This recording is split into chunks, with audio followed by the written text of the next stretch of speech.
নমস্কার, আশা করছি সবাই খুব ভালো আছেন। চামেলি মণ্ডল চ্যানেলে সবাইকে স্বাগত জানাই। আজকে আমি আশাপূর্ণা দেবীর লেখা বৃত্ত গল্পটা পড়ে শোনাবো আপনাদের। আশা করছি গল্পটি আপনাদের বেশ ভালো লাগবে। শুরু করছি আজকের গল্প বৃত্ত। শিবানন্দ দুপা পিছিয়ে এলেন। এটা ধারণা ছিল না। ঘুরে ঘুরে বাড়ি দেখানো শেষ করে বন্ধু যখন গোয়াল দেখাতে নিয়ে এলেন, তখন মনশ্চক্ষে ২-৪টি শ্যামলী ধবলীর মূর্তি ভেসে উঠেছিল।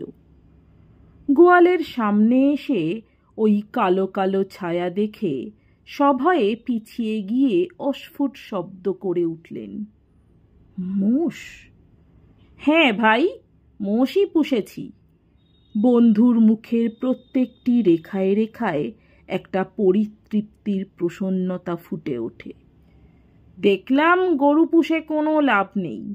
মোষ থেকে আমি দুধ খাচ্ছি, দই খাচ্ছি, ছানা সন্দেশ সব খাচ্ছি, আবার ঘি মাখন পাচ্ছি।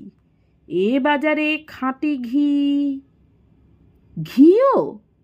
সবিস্ময়ে প্রশ্ন না করে থাকতে পারেন না শিবানন্দ। এসব জিনিস যে সত্যি বাড়িতে হতে পারে, এ তার ধারণার অতীত। বন্ধুর বারবার আমন্ত্রণে এবার তার এই শহরতলির বাড়িতে বেড়াতে এসে মুহুর্মুহু মুগ্ধ হচ্ছেন শিবানন্দ, অবাক হয়ে যাচ্ছেন। হয় মানে? হরিসাধনের মুখে উল্লাসের দীপ্তি। ১ পয়সার ঘি বাইরে থেকে কিনি না, টাটকা মাখন, টাটকা ঘি। আছো ভালো? শিবানন্দ হাসেন। তা ভাই, তোমাদের ৫ জনের আশীর্বাদে গুছিয়ে একটু নিতে পেরেছি। হরিসাধন বলেন, চলো খামার বাড়িটাও দেখিয়ে আনি। খামার বাড়ি? আকাশ থেকে পড়েন শিবানন্দ। সেটা আবার কি বস্তু? চলো দেখেই আসবে, চলো কি বস্তু। উল্লাসের সঙ্গে একটা কৌতুক রহস্য ফুটে ওঠে হরিসাধনের মুখে। মনে হচ্ছে তার সুখ ঐশ্বর্যের খবর আস্তে আস্তে ভাঙছেন বন্ধুর কাছে।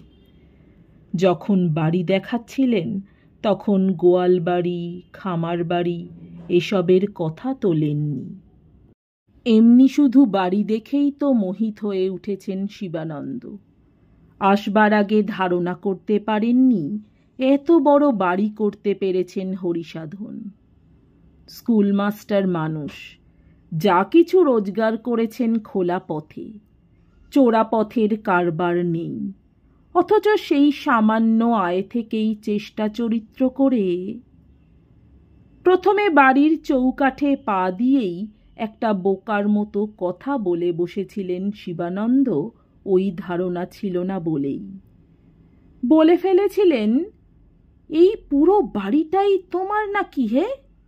আর সেই সময় হরিসাধনের ওই তেলা তেলা পরিতৃপ্তির হাসিটি প্রথম দেখতে পেয়েছিলেন, যেটা আগে কখনো দেখা যেত না।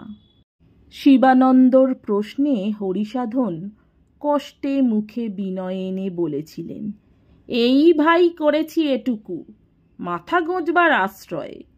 গিন্নির বায়না ছিল দোতলা। আমি বললাম না, আগে একটু বড় করে ১ তলাই হোক। একটু ছড়িয়ে ছিটিয়েই যদি না থাকতে পেলাম তো এই সুরসুনোয় এসে বাড়ি করা কেন? আমার শ্যামপুকুরের গণেশ ঘোষাল লেন কি দোষ করেছিল?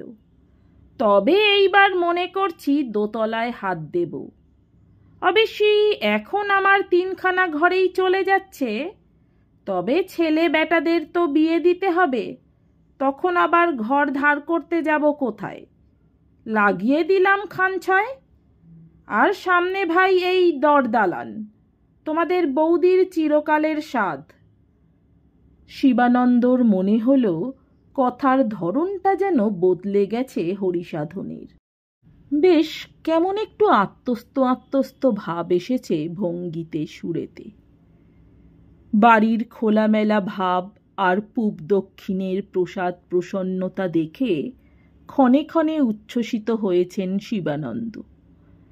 আর নিজে নিজেই অবাক হয়ে লক্ষ্য করেছেন হরিসাধন যখন পঞ্চমুখ হয়ে ব্যাখ্যা করে চলেছিলেন বাড়ি করতে কিভাবে তিনি ইট না কিনে পাঁজা পুড়িয়ে ইট করিয়েছেন, চুন না কিনে ঘুটিং পুড়িয়ে চুন করিয়েছেন, আর কিভাবে রোদে জলে জর্জর হয়ে মিস্ত্রিদের সঙ্গে খেটে পিটে তবে এইটি করে তুলিয়েছেন, তখন বিরক্ত হয়ে ওঠার বদলে বরং বিস্ময়ে বিমুগ্ধ হয়ে শুনেছেন তিনি। ভাবেননি, হরিসাধন কত কথা কইছে, বরং শুনেছেন আর নিজেকে কেমন বোকা বোকা বেচারি বেচারি ঠেকেছে। মনে পড়েনি সেই স্কুলের আমল থেকে একসঙ্গে পড়তে পড়তে হরিসাধন বিএ ফেল করে একটা আজে বাজে স্কুলে ঢুকে পড়ে সেখানেই মাস্টারি করতে করতে জীবন কাটিয়ে দিয়েছেন। আর শিবানন্দ দুবার এমএ পাশ করেছেন, উচ্চতর গবেষণায় ডিফিল হয়েছেন, আর প্রায় সেই প্রারম্ভ থেকেই ভালো কলেজে অধ্যাপনা করে এসেছেন। মনে পড়েনি হরিসাধনের মহিমা দেখে। এই মহিমার সামনে নিজেকে কেমন পরাজিত মনে হচ্ছে শিবানন্দের। তা পরাজিতই বই কি, জীবনযুদ্ধে পরাজিত। শিবানন্দ কি করতে পেরেছেন? কিছু না। রাসবিহারী এভিনিউর ওই দোতলার ফ্ল্যাটটুকুতেই জীবন কেটে গেল। কোনোখানে 1 ছটাক জমিও কিনতে পারেননি। ছেলে মেয়ে 3টেকে লেখাপড়া শিখিয়েছেন এই পর্যন্ত। তাও ছেলেটাকে বাইরে পাঠিয়ে একটু হোমরা চোমরা করিয়ে আনবার ইচ্ছেটাও তো আকাশ কুসুম হয়ে আছে। অথচ হরিসাধনের 5-6টি ছেলে মেয়ে, একটা মেয়ের বিয়েও দিয়ে ফেলেছে। না, সংসার করা এদেরই সাজে, ভেবেছেন শিবানন্দ। যখন হরিসাধন ছাতের সিঁড়ি পর্যন্ত টেনে নিয়ে গিয়ে সিঁড়ির ঘরটা খুলে ধরে আকর্ণ বিশ্রান্ত হাস্যে বলেছেন, এইটি হচ্ছে গিন্নির পুজোর ঘর। দেয়ালে একটা আলমারি বসিয়ে নিয়েছি, পুজোর বাসনপত্র থাকবে, সামনে ওই তুলসী মঞ্চ, হিঁদুর বাড়ি, চাই তো সব। কি কি মশলা সহযোগে ছাদ গাঁথলে সে ছাদ আর ফাটে না, সে সম্পর্কে নাতি দীর্ঘ একটি বক্তৃতা দিয়ে বন্ধুকে টেনে এনেছেন হরিসাধন এই গোয়ালে। যেখান থেকে সরে আসতে আসতে শিবানন্দ হেসে বললেন, গোয়াল কেন বলছো তাহলে, বরং বলো খাটাল। আর হরিসাধন বললেন, চলো খামার বাড়িটাও দেখিয়ে আনি, দেখলে খুশি হবে। খামার বাড়িটা কি বস্তু তা দেখা হয় শিবানন্দর, আর দেখে খুশিও হন। বাস্তবিক ধারণা করা সম্ভব নয়। হরিসাধন অমন করে বুঝিয়ে না দিলে বোধগম্যই হতো না ওইসব বস্তা বস্তা মুগ, কড়াই, ছোলা, মটর হরিসাধনের নিজের ক্ষেতের। শুনেছিলেন বটে অনেকদিন আগে হরিসাধন স্ত্রীর গহনা বিক্রি করে আর আকণ্ঠ ঋণ করে একটা বাগান পুকুর সমেত বড়সড় জমি কিনে ফেলেছেন। কিন্তু সেই বড়টা যে এত বড় তা ভাবতেই পারেননি শিবানন্দ।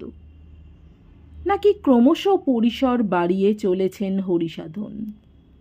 মাকড়সা যেমন জাল বাড়িয়েই চলে, খামার বাড়ি থেকে বেরিয়েই পুকুর ধারে এসে পড়েন হরিসাধন। দিব্যি টলটলে জল ভর্তি পুকুর। সেই পুকুরের প্রতিচ্ছবি বুঝি হরিসাধনের 2 চোখে। পোনা ছেড়েছি কিছু, দিব্যি মাছ দিচ্ছে ভাই। আমার মেজ ছেলেটার তো কাজই হচ্ছে ছিপ নিয়ে বসে থাকা, বড়শি, হুইল, সুতো এই নিয়েই। কিন্তু ততক্ষণে কথা থামিয়ে দিয়েছেন শিবানন্দ। বিচলিত স্বরে বলে উঠেছেন, বলো কি হরিসাধন, তুমি যে তাজ্জব করলে, ক্রমশই চমৎকৃত হয়ে যাচ্ছি। পুকুরে মাছ পর্যন্ত শিখলে কোথায় এত? হরিসাধনের মুখের প্রত্যেকটি রেখায় ফুটে ওঠে সেই আত্মপ্রেমে মসৃণ পরিতৃপ্তির হাসিটি। শিখতে হয়েছে ভাই, রীতিমতো খেটে খুঁটে শিখতে হয়েছে। খাটা চাই।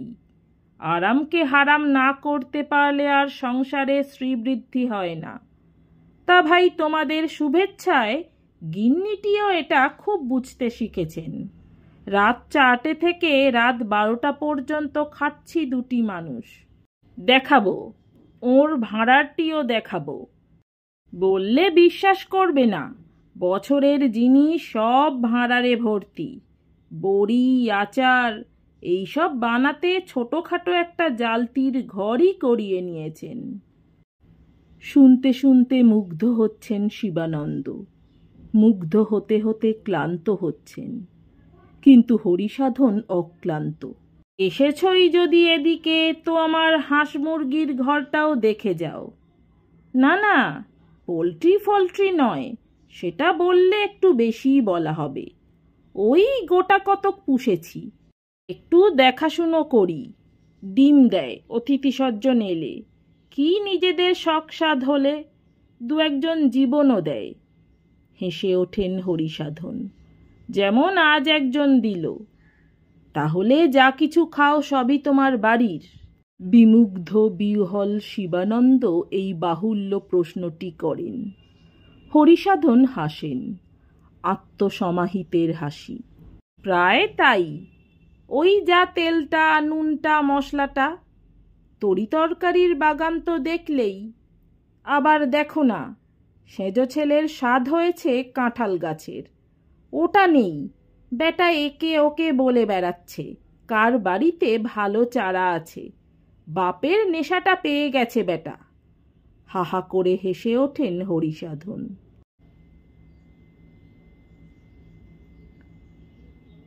নেশা, হ্যাঁ, নেশাই বটে। একের নেশা অপরকে মাতাল করে। শিবানন্দ কল্পনায় আনতে চেষ্টা করছেন সেই ভাঙা ছাতা বগলে মাস্টারি করে ফেরা হরিসাধনকে। শিবানন্দর ঘরে এসে বসতেন মাঝে মাঝে, চারদিকে তাকিয়ে তাকিয়ে বলতেন, বেশ সাজিয়ে রেখেছ ভাই ঘরটিকে, ছবির মতো। থাকেও তো সাজানো, আমার বাড়ি হলে। আক্ষেপের সুর ফুটে উঠত হরিসাধনের গলায়। একদিনে 12টা বেজে যেত। ওই তোমার ফুলদানি আর মাটির পুতুল 7 টুকরো হয়ে গড়াগড়ি যেত ফুটপাথে। আজ আর হরিসাধনের কণ্ঠে আক্ষেপের সুর নেই, যেন জীবনে যা কিছু পাবার পেয়ে গেছেন হরিসাধন। আজ তিনি মুরব্বিয়ানা চালে বন্ধুকে উপদেশ দিতে পারছেন, দেবার অধিকার অর্জন করেছেন। ভারী ভুল করছো ভাই, এতদিনে অন্তত একটু জমি কিনে ফেলা উচিত ছিল তোমার। মাথা গোঁজবার একটু আশ্রয় থাকা দরকার। তা নয়, তুমি জীবনভর বই কিনে কিনেই ফতুর হলে। শুনে নিজেকে ভারী অকিঞ্চিত মনে হচ্ছে শিবানন্দর।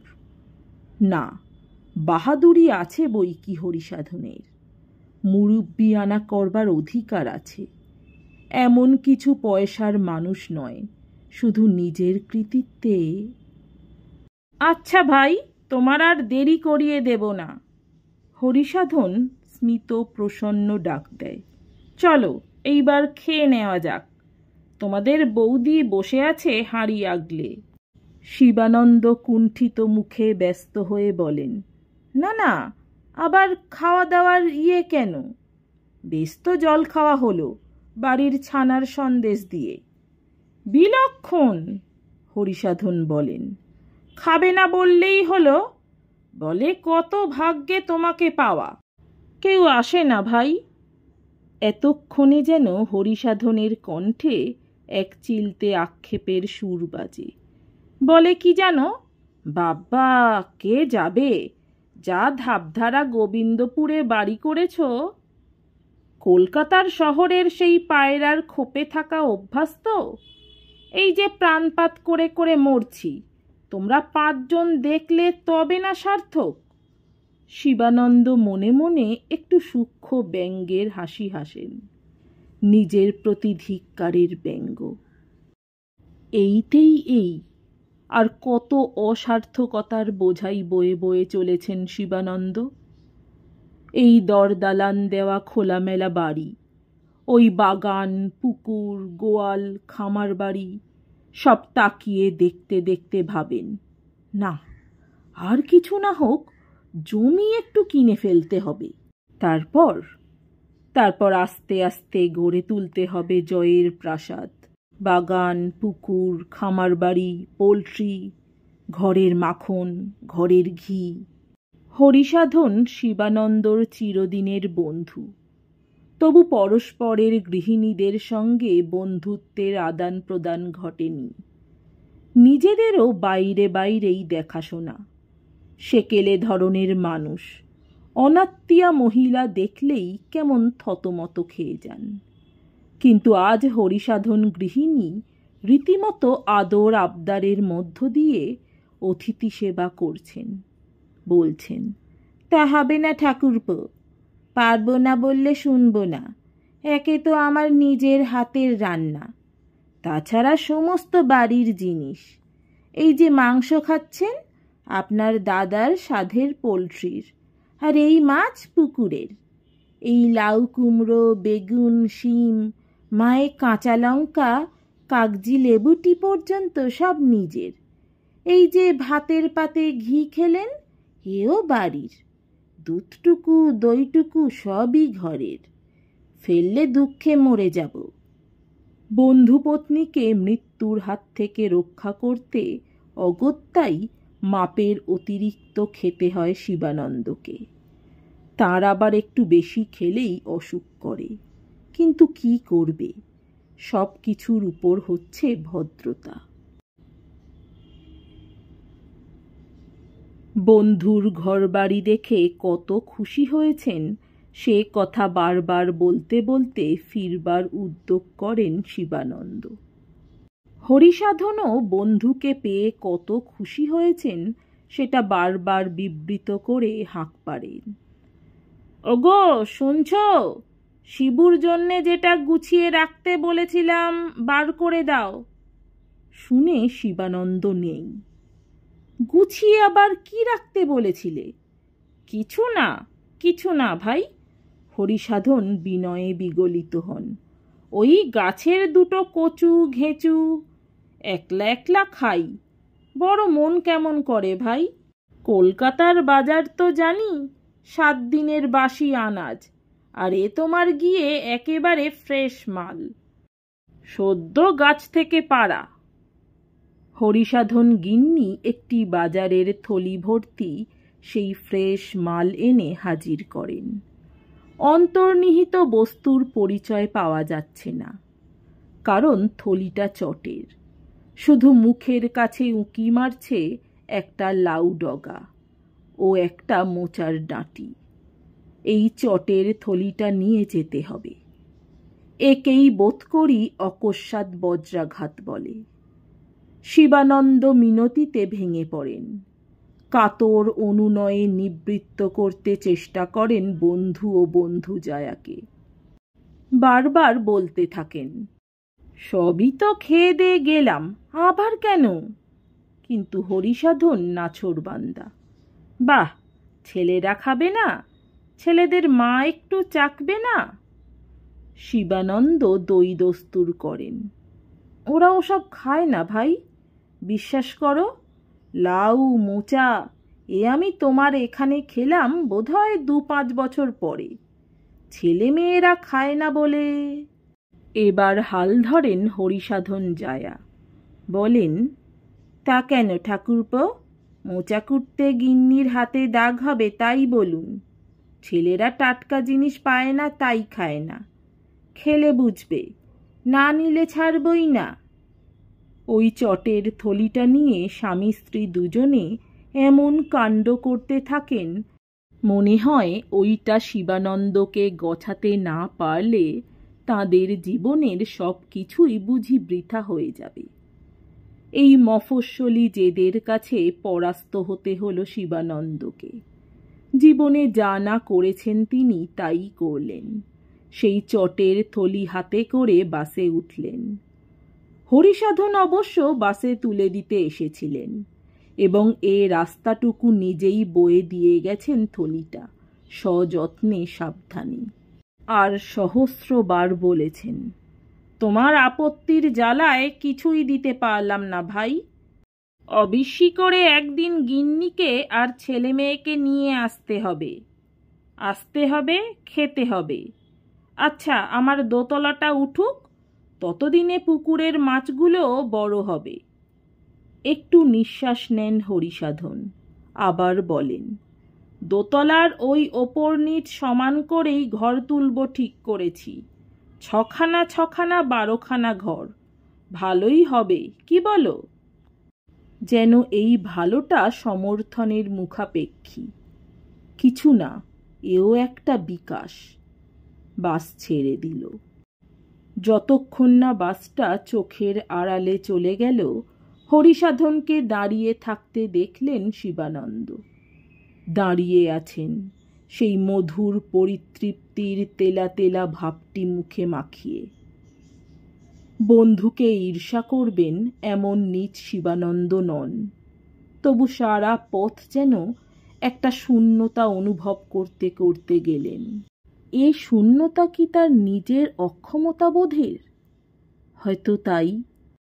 হরিসাধনের ওই প্রকাণ্ড দরদালান দেওয়া 6খানা ঘরওয়ালা বাড়িটার পাশে নিজের সেই 2.5খানা ঘরের ফ্ল্যাটটা কল্পনা করে মনটা গুটিয়ে আসছে শিবানন্দর।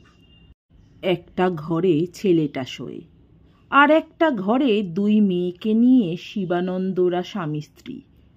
তা ছেলের ঘরটা তো বইয়ের গুদাম বললেই চলে। নিজের ঘরেও দেয়াল জোড়া র্যাক। ভাড়া বাড়ি, তবু মিস্ত্রি লাগিয়ে উঁচুতে ব্র্যাকেট পুঁতে তাক বানিয়ে নিতে হয়েছে। 8খানা যে ঘরখানা, তাতেই রান্না, ভাঁড়ার, খাওয়া চলেই যাচ্ছিল। হঠাৎ বন্ধু হরিসাধন এই নিশ্চিন্ত শান্তিতে ঢিল ফেলেছে। চটের থলিটা বড় পীড়াদায়ক লাগছে, তবু বন্ধুর দান, ফেলে দেওয়া যায় না। রীতিমতো রণশ্রান্ত সৈনিকের মতো বাড়ি গিয়ে ঢুকলেন শিবানন্দ। অস্ত্রের বোঝা নামানোর মতো হাতের বোঝাটা নামিয়ে কপালের ঘাম মুছলেন।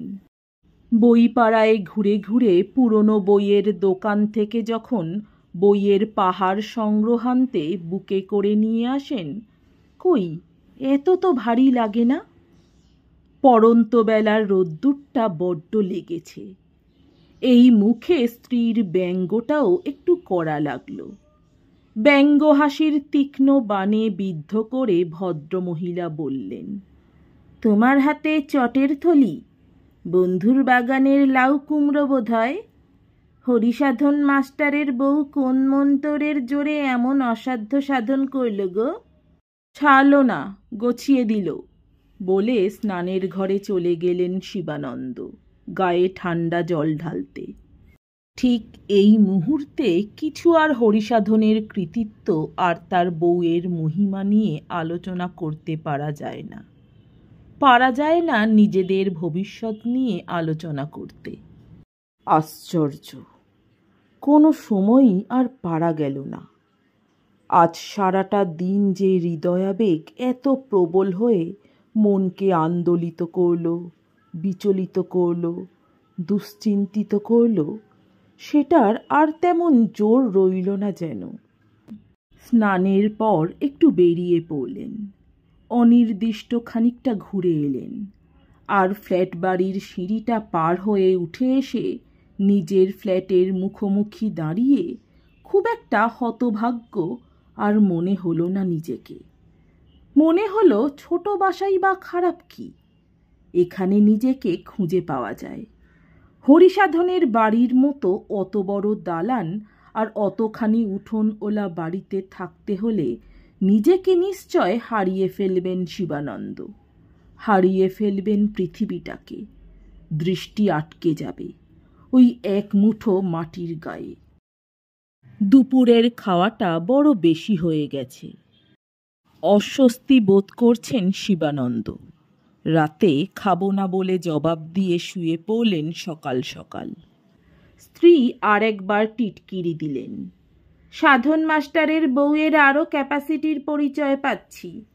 তুমি হেন মানুষকে দুবেলার খাবার একবেলায় খাইয়ে দিতে পেরেছে।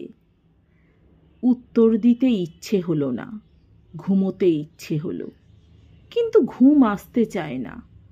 অস্বস্তিটা বেশি হচ্ছে। ফ্যানের হাওয়াটা গরম লাগছে। উঠে পড়লেন। ওরা এখন ঘুমিয়ে পড়েছে, স্ত্রী আর মেয়ে, ও ঘরে ছেলেটাও। মৃদু নীল আলোয় ঘরটা অনেক দূর থেকে ভেসে আসা গানের সুরের মতো লাগছে। বড় হয়ে যাওয়া মেয়ে দুটোর মুখ মোমের পুতুলের মতো নরম মনে হচ্ছে। ওদের বিছানার পাশ কাটিয়ে আস্তে রাস্তার দিকের বারান্দায় এসে দাঁড়ালেন শিবানন্দ, যেমন অনেক দিন দাঁড়িয়ে থেকেছেন ঘুম না আসা রাত্রে, যেখানে দাঁড়িয়ে থাকতে থাকতে জীবনের অনেক অর্থহীনতার মানে খুঁজে পেয়েছেন। রাস্তার আলোটা মৃদু নয়, নীল নয়, তবু গভীর রাত্রের এই ঘুমন্ত রাস্তাটায় নিজের ঘুমন্ত মেয়ের মুখের আদল পেলেন শিবানন্দ, মোমের মতো নরম আর শান্ত। আর ওই ঘুমিয়ে পড়ে থাকা শান্ত রাস্তাটার দিকে তাকিয়ে থাকতে থাকতে আজকের সারাদিনের নিজেটাকে ভারী হাস্যকর ঠেকল শিবানন্দ, যে নিজেটা পরাজয়ের গ্লানিতে পীড়িত হচ্ছিল। হরিসাধনের কি দেখে অত মুগ্ধ হচ্ছিলেন শিবানন্দ? ভালো করে আর মনে পড়ছে না। তার ক্ষেত খামার, মাছ তরকারি, হাঁস মুরগি সব কেমন ঝাপসা হয়ে যাচ্ছে, অকিঞ্চিৎকর ঠেকছে। আর কেন কে জানে সেই ঘোরানো শিংওয়ালা গাঢ় কালো মোষগুলোর ছায়াই বারবার চোখের সামনে ভেসে উঠছে, যাদের দেখেই শিবানন্দ সভয়ে দুপা পিছিয়ে গিয়েছিলেন। ওই ছায়ারই আশেপাশে রাত 4টে থেকে রাত 12টা পর্যন্ত খেটে অস্থির হয় ওরা দুজন, হরিসাধন আর তার বউ। আর তার বদলে ওরা আর ওদের ছেলেরা খুব ভালো খেতে পায়, এই আর কিছু না। হঠাৎ শিবানন্দর ভারী কুৎসিত লাগলো সমস্ত ব্যাপারটা। অবাক হয়ে ভাবলেন, কি দরকার অত বেশিতে? কত খেতে পারে মানুষ, যার জন্যে অনবরত শুধু বাড়িয়েই চলতে হয়? এই তো এতটুকু বেশি খেলেই তো কত অস্বস্তি, অথচ তার জন্যেই এত আয়োজন। কিছু কিনে খেতে হয় না, তাতেই বা হলোটা কি? তার পরিবর্তে নিজেদেরকে তো খেয়ে ফেলছ তিল তিল করে। খাঁটি ঘি খেয়ে স্বাস্থ্য ভালো হচ্ছে, উত্তম কথা, কিন্তু সে স্বাস্থ্য নিয়ে করছো কি তুমি? মনে মনে বন্ধুকে প্রশ্ন করলেন শিবানন্দ। উত্তরটা নিজেই দিলেন, সে স্বাস্থ্য নিয়ে হয়তো আর দুটো মোষ বেশি পুষবে। কি লজ্জা, কি নির্বুদ্ধিতা! ঘরে চলে এলেন। আলমারির মাথা থেকে একটা হোমিওপ্যাথি বাক্স পেরে কয়েক দানা ওষুধ খেয়ে ফেললেন। থমকে দাঁড়ালেন বইগুলোর সামনে। কাঁচের ওপর হাত বুলোলেন একবার। জানতে পারলেন না ঠিক এই মুহূর্তে মাঝরাতে ঘুম ভেঙে উঠে বউয়ের সঙ্গে গল্প করছে হরিসাধন বন্ধুর প্রসঙ্গ নিয়ে। বই বই, ওই এক নেশা। যত রোজগার করলো তার অর্ধেক ওই বই কিনে নষ্ট করলো, আখেরের কথা ভাবলো না। আরে বাবা, কিনে কিনে জমিয়েই তো চলেছিস, এত বই পড়ে উঠতে পারবি সারা জীবনে? কদিন বাঁচবি?